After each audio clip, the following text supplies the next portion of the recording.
اللهم صل على سيدنا محمد في أول كلامنا. اللهم صل على سيدنا محمد في أوسط كلامنا. اللهم صل على سيدنا محمد في آخر كلامنا. الحمد لله رب العالمين والعاقبة للمتقين والصلاة والسلام على سيدنا المرسلين وخاتم النبيين وعلى آله وأصحابه أجمعين. وقال الله تعالى في كلامه الكريم وفي الفرقان المجيد: أعوذ بالله من الشيطان الرجيم. بسم الله الرحمن الرحيم. وآتوا النساء صدقاتهن نحلة إلى آخر الآية. وقد ورد الخبر عن سفيان الثوري رحمه الله تعالى عنه قال رسول الله صلى الله عليه وسلم: تزوج ولو بخاتم من حديد. صدق الله العلي العظيم وصدق رسول النبي الكريم. விண்ணையும் மண்ணையும் படைத்து பரிபாலிக்கின்ற அந்த அல்லாஹ்வுக்கு எல்லா புகழும் உரித்தாகட்டுமாக.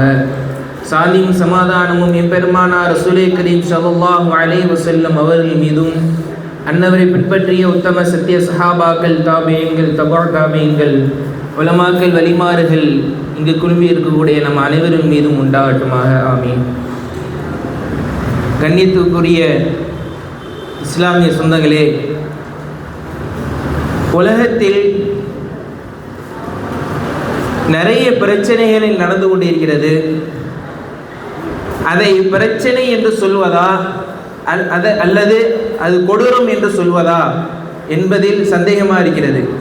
ஏனென்று சொன்னால், ஒவ்வொரு பிரச்சனை கேட்கும் பொழுதும் அதை பிரச்சனை என்று நாம் சிந்திக்க முடியவில்லை. மாறாக அந்த நபருக்கு கொடுமை நடக்கிறது என்று நாம் உணர்வதற்கு தோணுகிறது.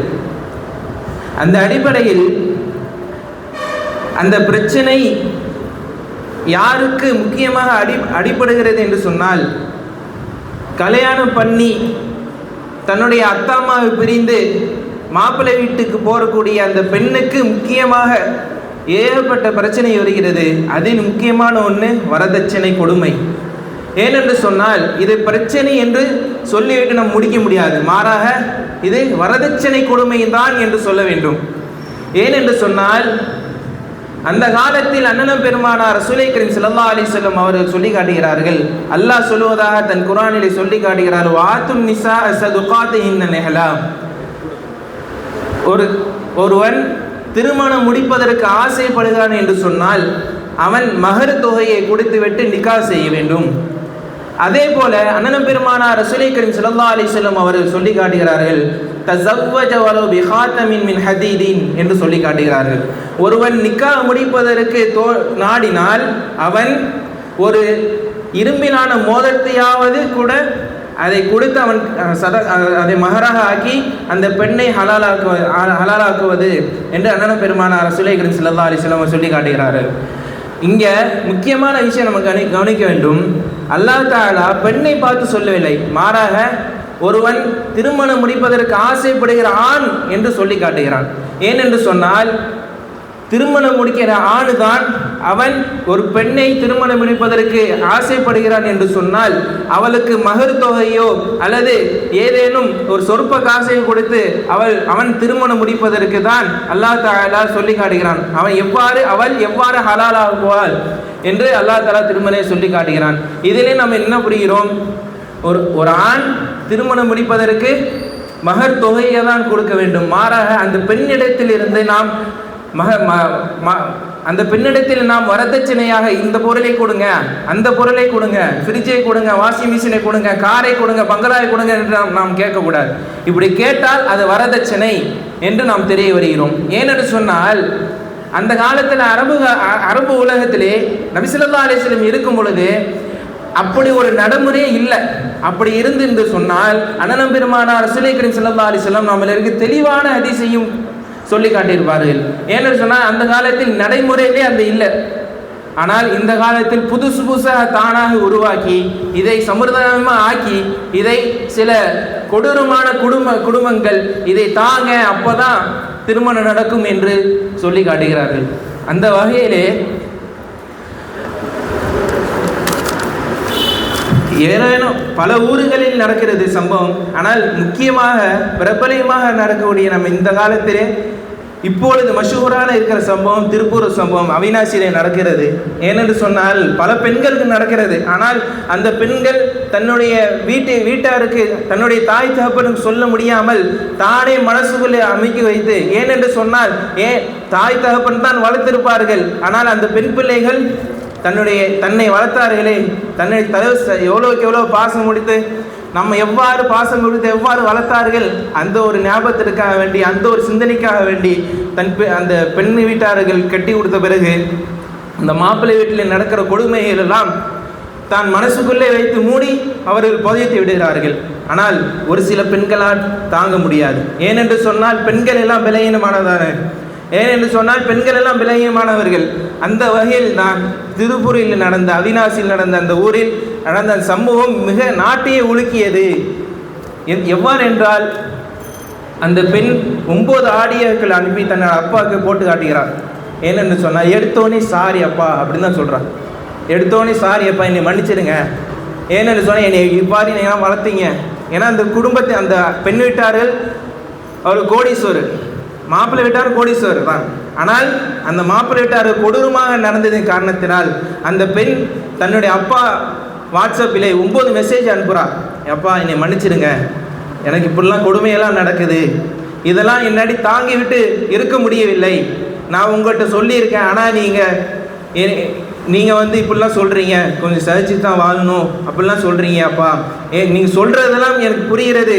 என்று சொன்னால் என்னை சின்ன வயசுலேருந்து அணுவாக பார்த்து என்னை எவ்வாறு வளர்க்க வேண்டும், ஒவ்வொரு அணுவையும் கவனித்து என்னை எப்படியெல்லாம் பாதுகாத்தீர்களோ அந்த விதத்தில் தான் என்னை சொல்லுகிறீர்கள், அந்த பாசத்தில் தான் என்னை சொல்லி காட்டுகிறீர்கள்.